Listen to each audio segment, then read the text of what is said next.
ঠিক কিনা? কথা বলুন। অনেকে দেই না, বাবা বলছেন যে প্রণাম দিয়ে যে দক্ষিণা দিতে হয়, অনেকে দেই না।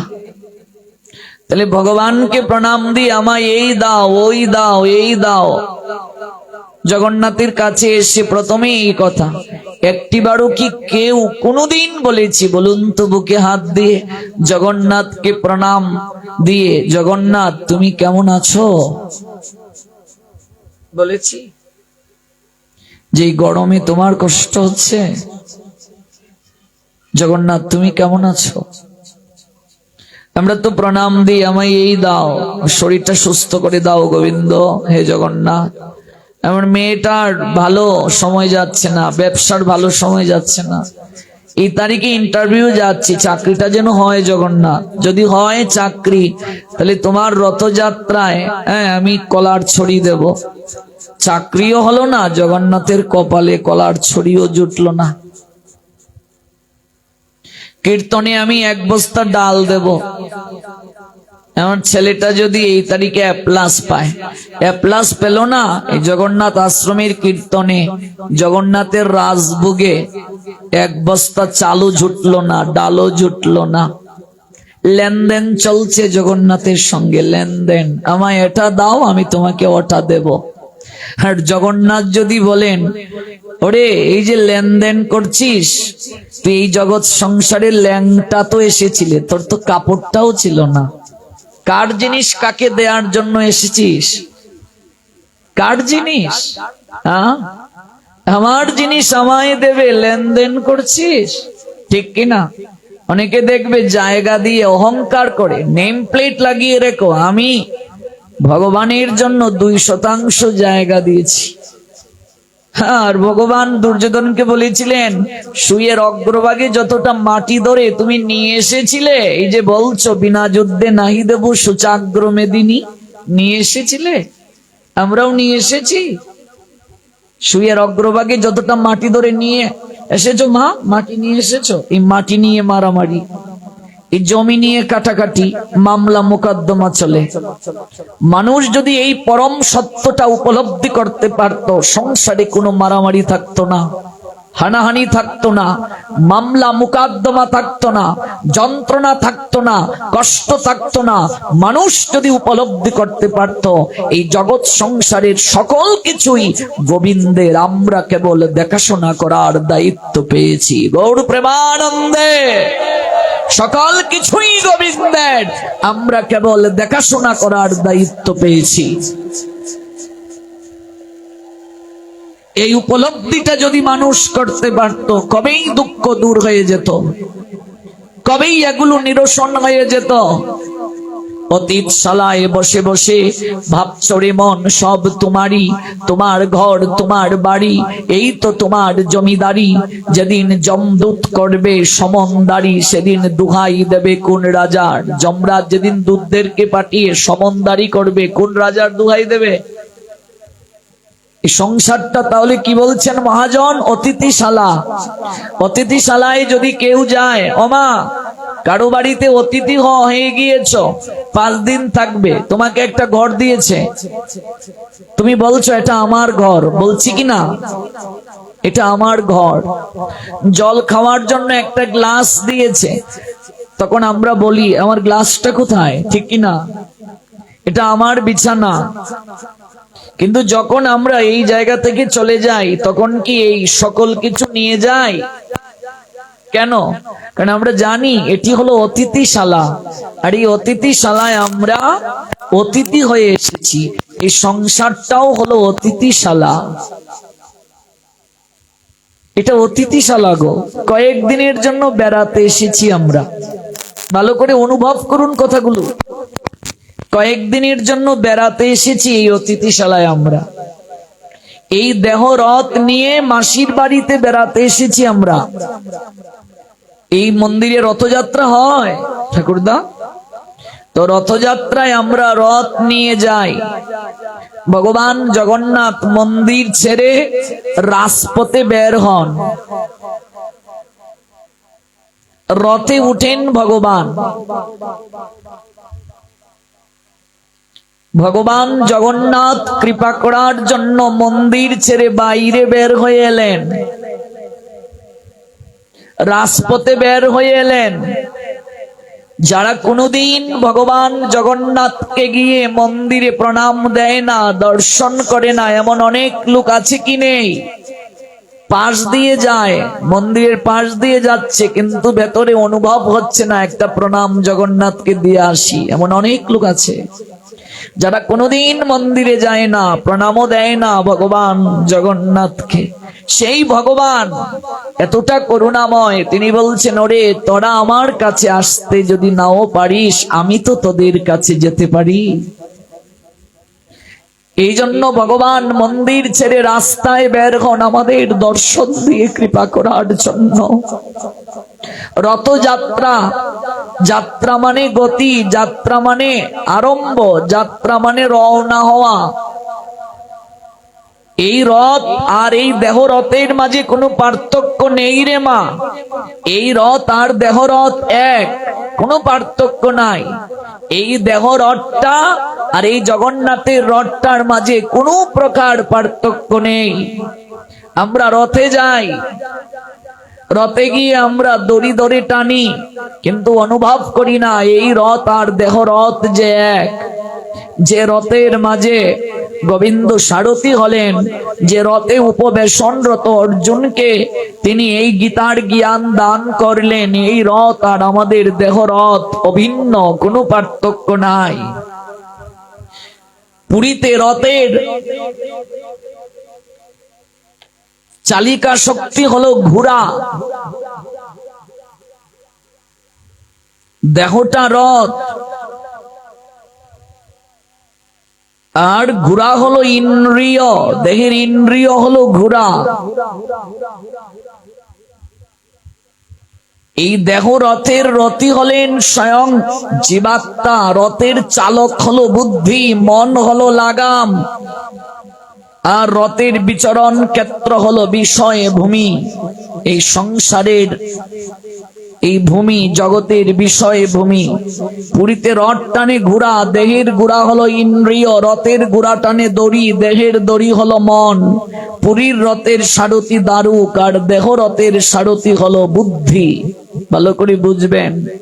রথে জগন্নাথ উঠলেন, টেনে হিসড়ে তাকে কোথায় নিয়ে যাই আমরা? মাসির বাড়ি। মাসিটাকে গুন্ডিচা দেবী, ইন্দ্রদুম্ন রাজার স্ত্রী, যে ইন্দ্রদুম্ন রাজাকে কেন্দ্র করে ভগবান জগন্নাথ রূপে জগতে এলেন। এই রথের উদ্ভব হলো। এই ইন্দ্রদুম্ন রাজা ভগবানের কাছে বর চেয়েছিলেন, আমার বংশ যেন না থাকে, আমার কোনো সন্তান যেন না থাকে। 18 জন পুত্র ছিল ইন্দ্রদুম্ন রাজার।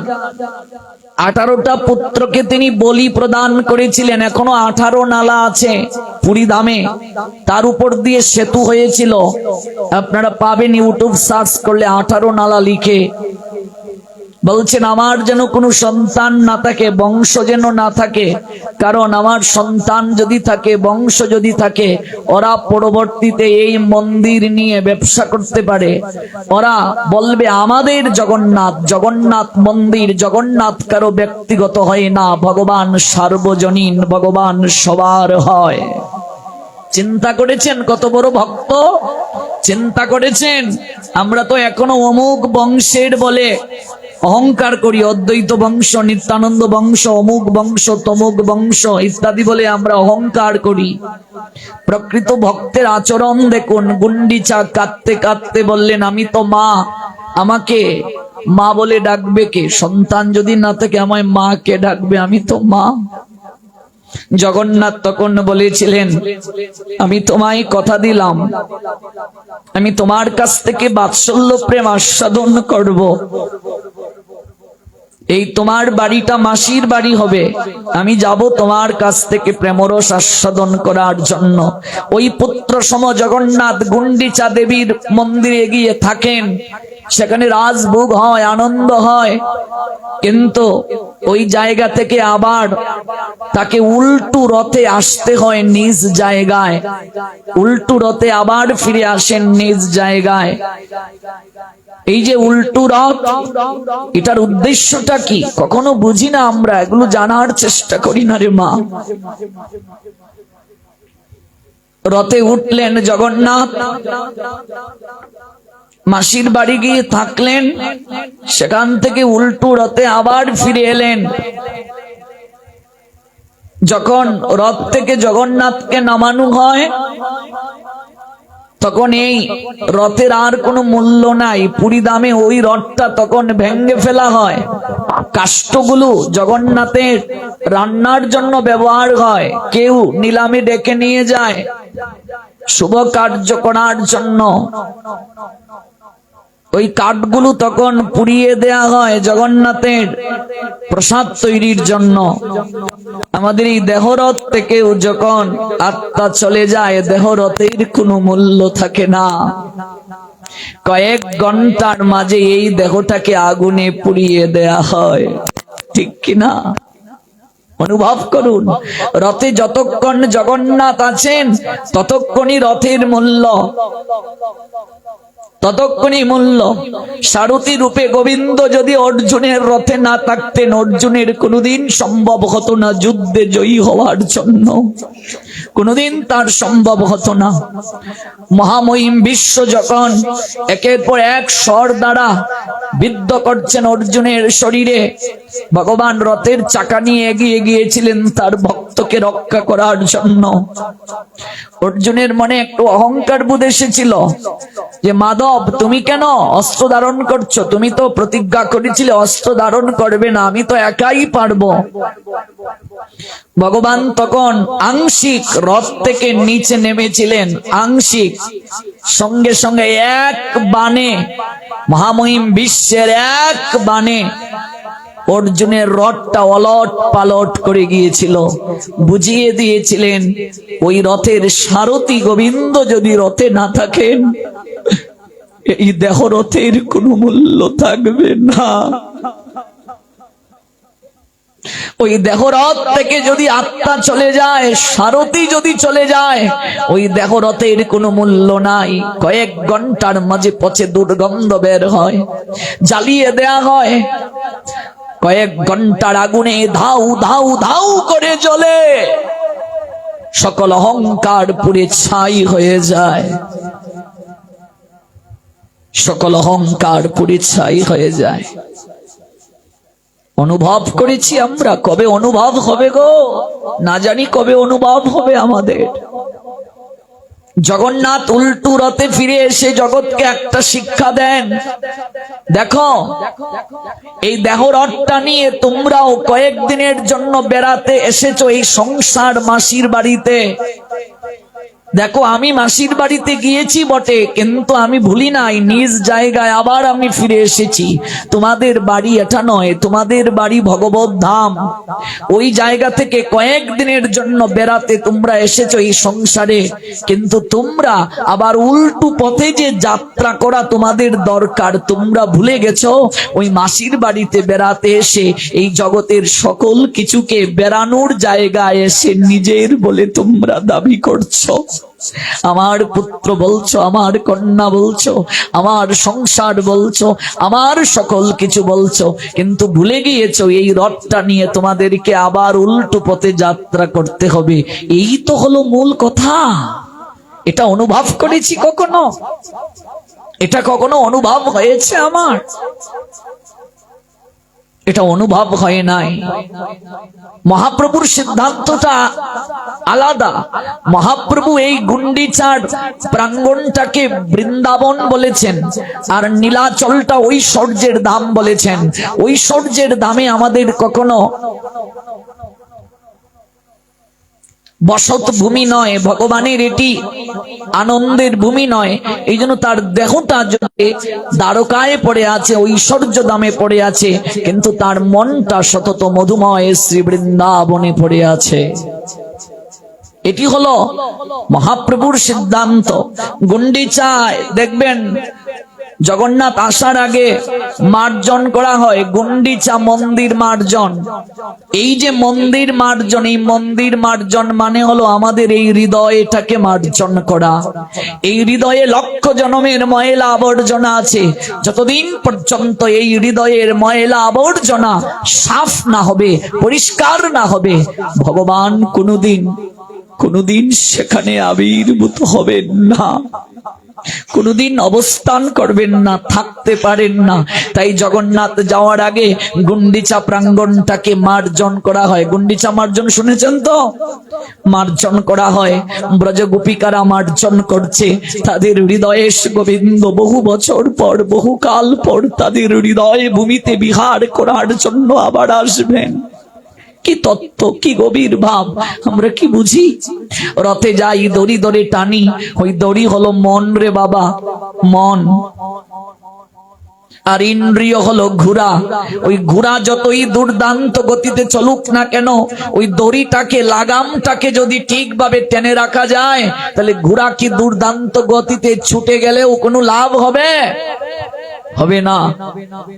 তেমনি ভাবে এই ইন্দ্রিয় হলো ঘোড়া। ইন্দ্রিয়গুলো যতই এদিক ওদিক ছুটাছুটি করুক, বিচরণ করুক না কেন, মনটাকে যদি ঠিক রাখা যায়, মনটাকে যদি টেনে রাখা যায়, কোনোদিন আপনার কখনো বিপত্তি হবে না। কিন্তু মন আমাদের বিচলিত। মন বিচলিত হয়ে গেলে শরীরটা অসুস্থ হয়ে যায়। মন খারাপ মানে আপনি প্রায় 75% শরীরকে খারাপের দিকে নিয়ে গেলেন। মন যদি কারো সুস্থ থাকে, কোনোদিন তার রোগ ব্যাধি হওয়ার সম্ভাবনা নাই।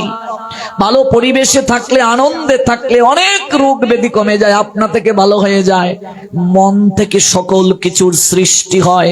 ওই মনটাকে কন্ট্রোল রাখো, মানে দড়ি ধরে টেনে রাখো। আমরা রথের দড়ি ধরে টানার জন্য পাগল, আর মনকে কন্ট্রোল করার জন্য চেষ্টা করছি না। মন তাহলে বশ হবে কি করে? গীতায় বলছেন অর্জুন, মাধব, মনকে বশ করা বাতাসকে বশ করার থেকেও কঠিন বলে মনে হচ্ছে। গোবিন্দ বলেন, সত্য বলেছ পার্থ, তবে ক্রমশ অভ্যাসের দ্বারা হয়, বৈরাগ্যের দ্বারা চঞ্চল মনটাকেও বশ করা যায়। একটু বসো, প্রতিদিন ঠাকুর গড়ে বসো, একটু জপমালায় অভ্যাস করো, একটু চেষ্টা করো, ধীরে ধীরে চেষ্টা করো। চেষ্টা করতে করতে করতে করতে একদিন না একদিন, এক জনমে না হোক এক জনমে আমার অবস্থার পরিবর্তন হবেই হবে। একবার বলুন গৌর প্রেমানন্দে হরি বল। একদিন না একদিন হবেই হবে। চেষ্টা করতে হবে। নইহ বিক্রম নাশস্তি প্রত্যবায় নবিদ্যতে স্বল্পমপি অস্য ধর্মস্য ত্রায়তে মহত বয়াত। ভক্তি যুগের অনুশীলনটার কখনো বিনাশ হয় না, ক্ষয় নাই। এর কিঞ্চিত অনুষ্ঠান দাতাকে, আয়োজনকারীকে সংসার রূপ মহাভয় থেকে পরিত্রাণ করে। এক জন্মে যদি আমি না পারি, যে জায়গায় শেষ করেছি ওই জায়গা থেকে আবার শুরু হবে। পূর্বে যদি আপনি কিছু করে আসেন, এই জন্মে আপনাকে যেখানে শেষ করেছিলেন ওই জায়গা থেকে ভগবান শুরু করিয়ে দেবেন। এক জন্মে যদি কেউ শেষ করতে না পারে, সে কি ছিন্ন মেঘের মতো আকাশে ঘুরে বেড়াবে? অর্জুন প্রশ্ন করলেন। গোবিন্দ বললেন, না পারত, আমি তাকে সুযোগ দেব, সে ধনীর গড়ে জন্ম নেবে। গীতা এগুলো লেখা আছে, পড়ে দেখবেন। আমি তাকে আবার সুযোগ দেব। যুগী কখনো নষ্ট হয় না, ধ্যান কখনো নষ্ট হয় না, ভক্তি যুগের অনুশীলন কখনো নষ্ট হয় না। যেখানে শেষ হয় সেখান থেকে আবার শুরু হয়। তার মানে আমাদের ক্ষতি নেই। তুমি পারছো না, করতে থাকো। যতটুকু করলে ততটুকু লাভ হলো। একদিন না একদিন ছুটতে ছুটতে গন্তব্যে ঠিকই পৌঁছে যাব। বুঝলে মা? ওই দৌড়টা সঠিক সময়ে দাও। যদি দৌড় কচ্ছপের মতো হয়, কিন্তু সঠিক সময়ে দিলে গন্তব্যে পৌঁছাতে পারবে। আর বেলা হারিয়ে সময়ে চলে গিয়ে খরগোশের মতো দৌড় দিলেও তুমি কখনো গন্তব্যে পৌঁছাতে পারবে না। কারণ গন্তব্যে পৌঁছার আগেই জীবনের রবি মানে সূর্যটা ডুবে যাবে। ওই খরগোশ আর কচ্ছপের দৌড় গল্পটা শুনেছেন? গল্পটা আমরা বাচ্চাদেরকে যে শিখাই, এটার অর্থ কি? সঠিক সময়ে সঠিক কাজ করো। সঠিক সময়ে সঠিক কাজ যদি করতে না পারো, তাহলে বেলা হারিয়ে কোনো কিছু হবে না, সম্ভব নয়। ভগবানের প্রতি ভরসা রাখাটা খুবই দরকার। আমাদের দুঃখের কারণ আমরা অল্পতে সন্তুষ্ট নই। এই প্রসঙ্গ থেকে এত দূর গেলাম, আমাদের সন্তুষ্টি নাই ভগবানের